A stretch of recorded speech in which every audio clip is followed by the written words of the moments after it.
Ang Magkaibigang Daga, Kabanata 4. Ang kagitingan sa panahon ng kahirapan.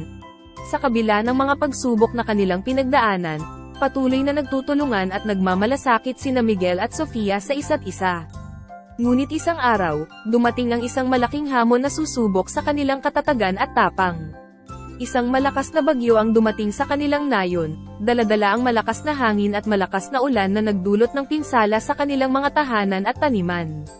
Nawalan ng pag-asa ang mga taga-nayon, ngunit sa gitna ng kahirapan, sina Miguel at Sofia ay nagpasya na hindi sisuko at lalaban para sa kanilang komunidad. Dahil sa kanilang matapang na pagsisikap, naging leader sina Miguel at Sofia sa pagtutulungan upang ayusin ang mga nasirang tahanan at taniman. Nagtulungan silang maglinis ng mga kalsada, magbuhat ng mga kahoy, at magbigay ng tulong sa mga kapitbahay na nangangailangan ng tulong. Sa pamamagitan ng kanilang pagkakaisa at pagtitiwala sa isa't isa, nagawa nilang baguhin ang trahedya sa isang pagkakataon upang magtulungan at magbigay ng pag-asa sa kanilang komunidad. Kahit na hindi madali, sa huli, ang kanilang kagitingan at determinasyon ang nagdala ng liwanag sa kanilang nayon. Nabuhay ang espiritu ng pagkakaisa at pagtutulungan sa kabila ng anumang pagsubok.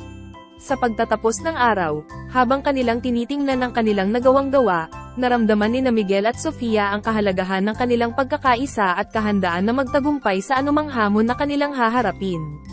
Moral ng kwento. Ang kwento ng magkaibigang daga na sina Miguel at Sofia ay nagpapakita ng kahalagahan ng kagitingan at pagkakaisa sa panahon ng kahirapan. Sa pamamagitan ng kanilang pagtitiwala sa isa't isa at matapang na pagsisikap, natutunan nilang ang tunay na lakas ay nagmumula sa pagkakaisa at pagtutulungan.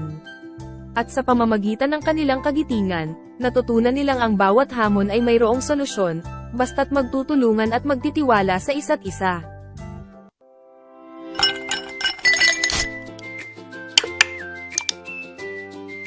Please subscribe.